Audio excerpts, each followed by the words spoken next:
Air signs, hello! Welcome to another timeless reading. I'm Purple Tin, by the way, sa mga bago dito. Kung hindi pa po kayo nakasubscribe sa aking YouTube, please don't forget to subscribe and also don't forget to like and follow my Facebook page. Doon po kayo mag-send ng private message regarding personal reading services.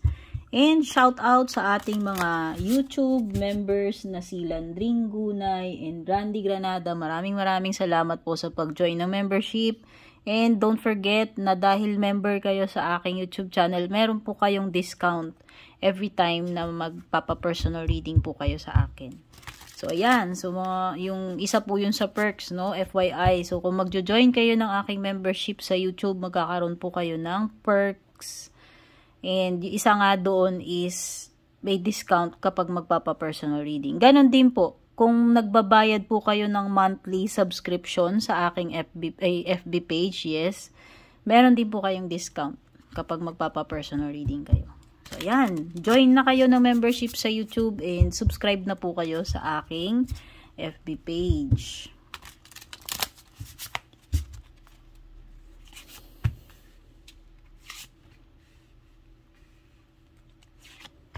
Uy, may nakita akong travel dito eh. May mga plans ka ba na mag-travel or lumipat? Gemini, Libra, Aquarius kasi mukhang very evident yung pagta-travel or paglilipat. Okay, may nakita ko dito. So, umasa ka rin na mag-i-improve na yung mga bagay-bagay para sa iyo. Mag-i-improve na yung situation mo. Ano man yung pinag-uusapan dito? Situation mo at work, situation mo at school, situation mo sa business, or situation mo sa relationship. Basta may improvement, okay? And also, there are many movements. Yan. Maraming gumagalaw dito, 8 of Wands. Madaming paggalaw, very active. No?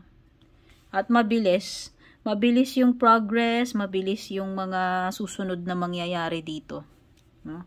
Hindi ko alam if you will be able to catch up, pero yun na, mabilis. Okay, pwedeng iba dito nabibilisan kayo, masyadong mabilis yung mga pangyayari sunod-sunod, okay, or sabay-sabay. Okay, so pwede rin maka-receive ka ng mga important na dito messages or reply, email, phone call related to work ba yan or sa business. O, pwede may naabangan kayo dito, 9 of Wands. O. Okay? Hindi ko alam kung ano itong hinihintay nyo. Pero mukhang may hinihintay kayo dito, air signs. At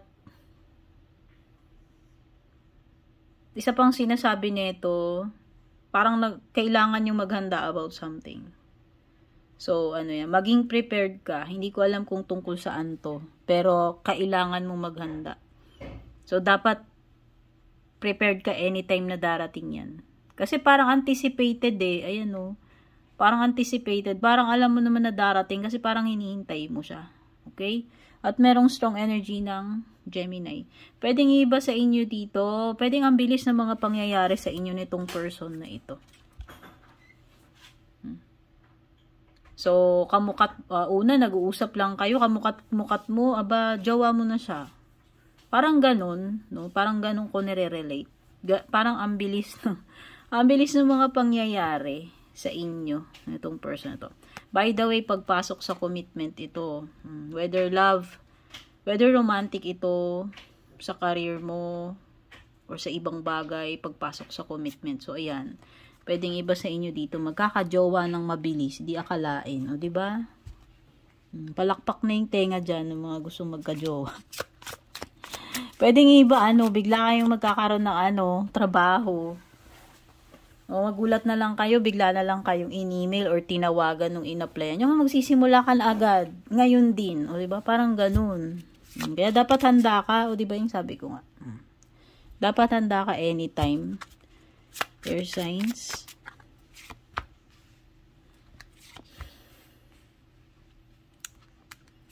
Okay, maganda talaga kayo sa anything na pwedeng mangyari. Kasi pwedeng yung iba, mabobroken heart kayo. Pwedeng yun naman yung paparating sa inyo. O pwedeng iba, kung yung iba papasok kayo sa commitment, sa relationship. Yung iba naman, maghihiwalay. Break up ite. something na hindi nyo ine-expect na mangyayari sa inyo, kaya sobrang sakit. Whether sa love life man ito or hindi. So, I really dread the sight of the Three of Swords kasi based on my experience, ang sasakit talaga ng mga binibigay ni Three of Swords, no?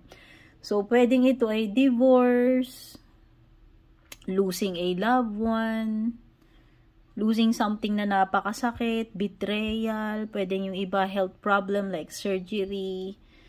Basta masakit, anything na masakit, expect nyo na yan.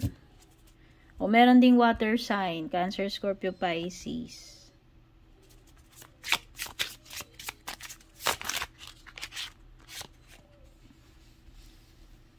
Wow, yung iba dito, dalawa yung pinagkakaabalahan nyo dito. O, negosyo man ito, source ng income, trabaho. Basta meron kayong dalawang dito, source.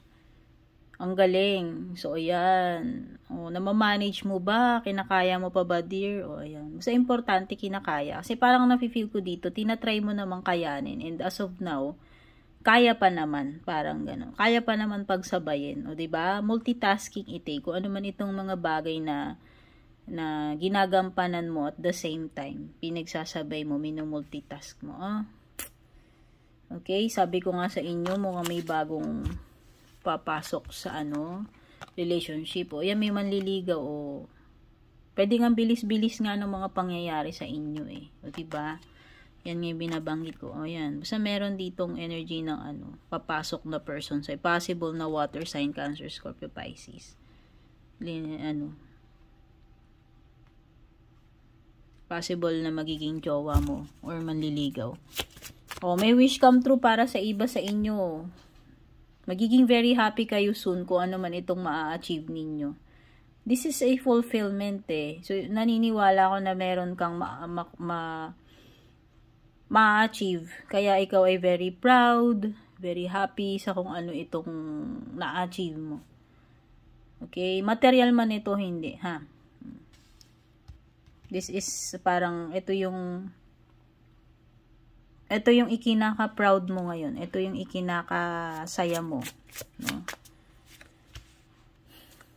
Definitely may papasukin kayong bago, 'di ba? Ayan, you have the Fool card.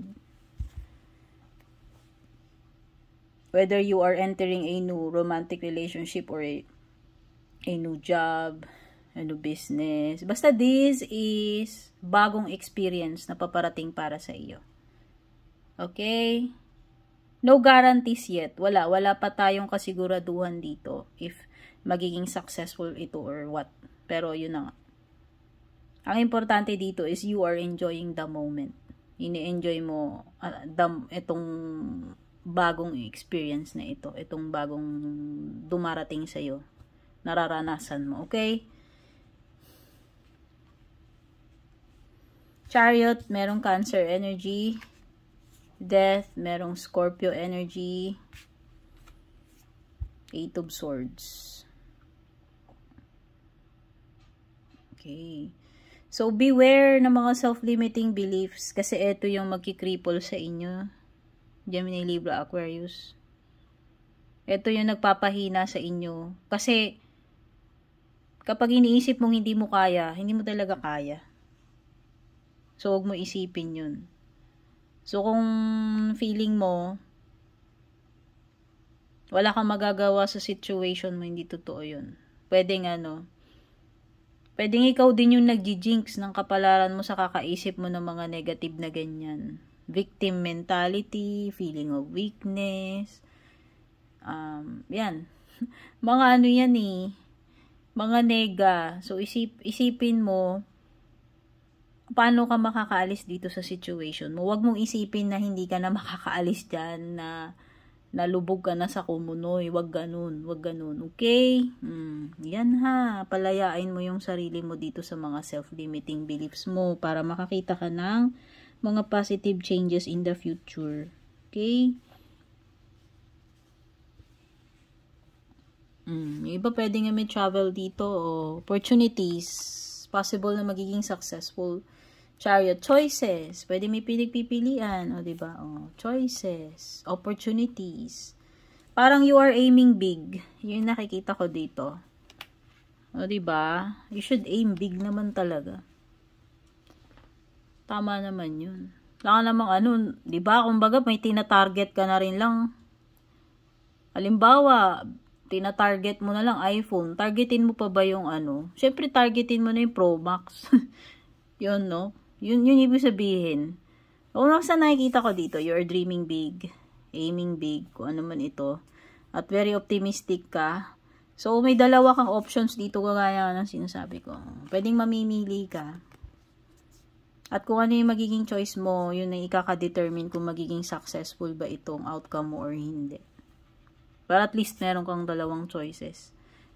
And parang yun nga, pinag-iisipan mo kung itutuloy mo to, i-go mo ba to, i-grab mo ba to or hindi. Aalis ka ba, mag-abroad ka ba or hindi. Or mag-stay ka dito. Basta may mga ganun na tipong pinagpipilian mo, tinitimbang-timbang mo yung options mo.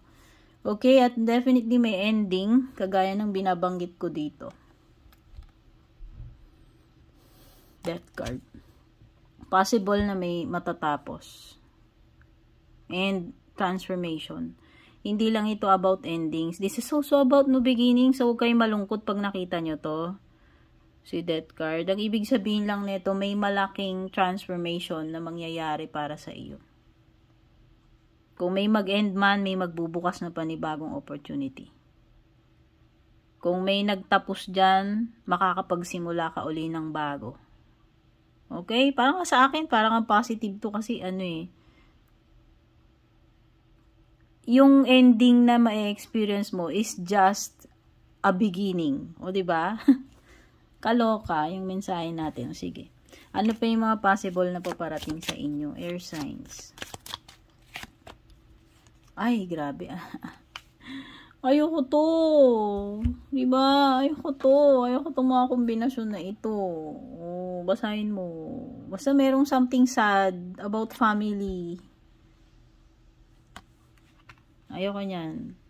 Wala tayong magagawa kasi nakita natin yan.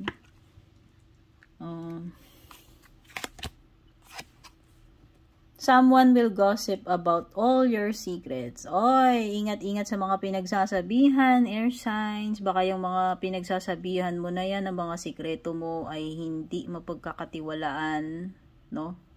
Kaya pag nagkaroon ng leakage sa mga sikreto mo, alam mo na dear kung sino yung pinagsabihan mo. Kasalanan mo yan. Ba't mo kasi chinika sa kanya? Time to go and have fun. Time to go out. Labas-labas naman.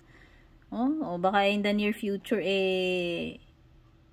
magkakaroon ka ng time to relax. Have fun, labas-labas, pasyal-pasyal, no?